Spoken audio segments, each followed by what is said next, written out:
नमस्कार, सुस्वागतम। Welcome to my channel be good and do good. आजकेर भिडियो शुरू करार आगे बी गुड एंड डू गुडेर যত দর্শক বন্ধুরা আছেন তাদের সবার পক্ষ থেকে আমার চ্যানেলের পক্ষ থেকে ভারতের এনএসএ অজিত দোভালকে তার ৮০তম জন্মদিনের শুভেচ্ছা জানাই। আপনারা দেখেছেন, যদি দেখে থাকেন আর কি, যে রাশিয়ার রাষ্ট্রদূত যিনি ভারতে আছেন তিনি এই এনএসএ অজিত দোভালকে জন্মদিনের শুভেচ্ছা জানিয়েছেন। যাই হোক, ফিরে আসি আজকের কথায়। শেখ হাসিনার কন্যা সাইমা ওয়াজেদ পুতুলকে তার স্থান থেকে অপসারণ করতে, অর্থাৎ WHO বিশ্ব স্বাস্থ্য সংস্থা থেকে অপসারণ করার জন্য আজকে চিঠি দিয়েছে বাংলাদেশ সরকার। তারা চাইছে শেখ হাসিনার নামযুক্ত যে কেউ আছে, তার বংশের যে কেউ আছে, বঙ্গবন্ধু শেখ মুজিবুর রহমান সবার নাম মুছে ফেলতে।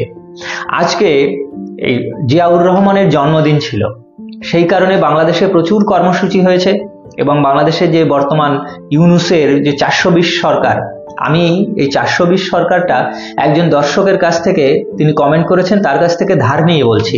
বাংলাদেশের 420 সরকার, এই ইউনূস সরকার চাইছে যেভাবেই হোক বঙ্গবন্ধুর নাম মুছে ফেলে সেখানে অন্য কারো নাম আনতে। আর অন্য কারো নাম যদি আনতে হয় তাহলে বিএনপিকে খুশি করা যায়, মানে এক ঢিলে দু পাখি, জিয়াউর রহমানকে নিয়ে আসো। তা জিয়াউর রহমানকে নিয়ে এসে জাতির জনক বানানোর চেষ্টায় চলছে, কারণ আগেই পাঠ্যপুস্তক থেকে জাতির জনক বঙ্গবন্ধুর নাম মুছে ফেলেছে। কিন্তু মানুষের হৃদয় থেকে কি তাকে মুছতে পারবে? যে ইতিহাস রয়েছে, যে ভিডিওগুলো রয়েছে, আমাদের কলকাতাতে এসে প্রধানমন্ত্রী ইন্দিরা গান্ধীর পাশে দাঁড়িয়ে শেখ মুজিবুর রহমান যে ভাষণ দিয়েছিলেন, সে ভিডিওগুলো এখনো ইউটিউবে সোশ্যাল মিডিয়াতে ঘুরে বেড়াচ্ছে। আচ্ছা, এইসব ইতিহাস কি করে মুছবে? এগুলো কি মুছতে পারবে ইউনূস?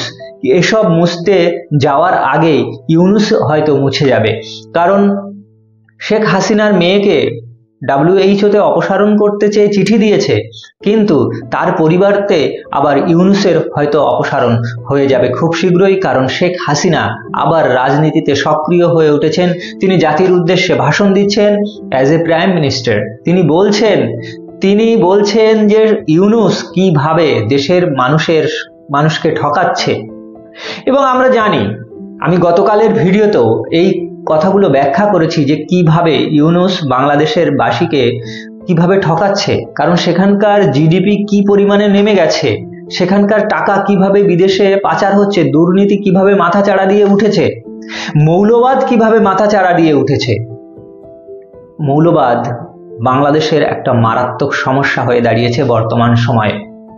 যদি ইউনূস আরো কিছুদিন থাকে ক্ষমতায় তাহলে পাকিস্তানের মতো হাল হয়ে যাবে। বাংলাদেশ থেকে হাজারে হাজারে লক্ষ লক্ষ কোটি কোটি মানুষ ভারতে চলে আসছে। হিন্দুরা তো আসে, তাদের একটা ধর্মীয় কারণ আছে, তারা সংখ্যালঘু, তাই সেখান থেকে চলে আসছে। কিন্তু সেখানকার হাজারে হাজারে লক্ষ লক্ষ মুসলিম, তারা কেন আমাদের ইন্ডিয়াতে আসছে বলতে পারেন? ইন্ডিয়াতে এসে তারা নাম পরিবর্তন করে থাকছে। এইরকম একটি ঘটনা আপনারা শুনেছেন, সইফ আলী খানকে ছুরি দিয়ে বিদ্ধ করেছেন। কেন আমি আপনি করে বলছি, আই ডোন্ট নো। তো যে ব্যক্তি সইফ আলী খানকে চুরি করতে গিয়ে ছুরি মেরেছে, সেই ব্যক্তি ধরা পড়েছে। তার নাম হলো শরীফুল ইসলাম শেহজাদ। সে বাংলাদেশি, স্বীকার করেছে সে বাংলাদেশি, নাম পরিবর্তন করে হিন্দু নাম নিয়ে ভারতে এসে বাস করছিল। তো এরা কি ধরনের মানুষ? এরা জীবন জীবিকার খোঁজে আসে, আবার এসে চুরি করছে, ডাকাতি করছে, বাংলাদেশের মুখ সারা পৃথিবীর সামনে পোড়াচ্ছে। এইগুলোকে যদি দমন করা না যায় তাহলে বাংলাদেশ তো আরো নিচে নামবে। সারা পৃথিবীর দৃষ্টিতে যদি নিচে নেমে যায় তাহলে, এখন মানে জিওপলিটিক্যাল যুগ বদলে গেছে। এখন পৃথিবী তাদেরকে কি দৃষ্টিতে দেখছে, বাংলাদেশকে কি দৃষ্টিতে দেখছে, যদি তারা সেই দৃষ্টি না বদলাতে পারে তাহলে আরো বেশি পতন হবে। আমাদের জয়শঙ্করকে আপনারা দেখেছেন, গতকাল যখন ডোনাল্ড ট্রাম্প ক্ষমতায় বসলেন, সবার প্রতীক্ষার অবসান ঘটিয়ে জয়শঙ্কর সামনের সারিতে বসে আছে। বাংলাদেশ থেকে কেউ ছিল সেখানে? কেউ নেমন্তন্ন পায়নি, তাদের কোনো ক্ষমতা নেই। আর জয়শঙ্কর সবার সামনের সারিতে বসে আছে, পিছনে বসে আছে অস্ট্রেলিয়া, জাপানের পররাষ্ট্রমন্ত্রী। তাহলে আগামী দিনে ভারত এবং ডোনাল্ড ট্রাম্পের মধ্যে সম্পর্ক অনেক উন্নত সম্পর্ক হবে, আর তার প্রভাব অবশ্যই পড়বে ওই শেখ হাসিনার ওপরে, বাংলাদেশের ওপরে।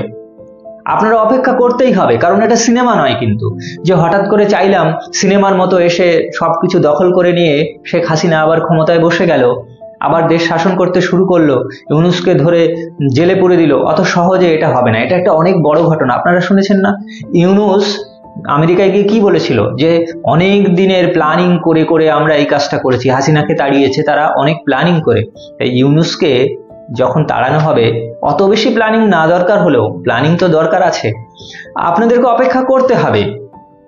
বাংলাদেশের পলিটিক্স বদলাচ্ছে, রাজনীতি বদলাচ্ছে, পরিস্থিতি বদলাচ্ছে, এবং আগামী দিনে ডোনাল্ড ট্রাম্প যেহেতু ক্ষমতায় এসে গেছে, অতি শীঘ্রই একটা বড় ঘটনা আপনাদের জন্য ওয়েট করছে। ততদিন ভালো থাকুন, সুস্থ থাকুন।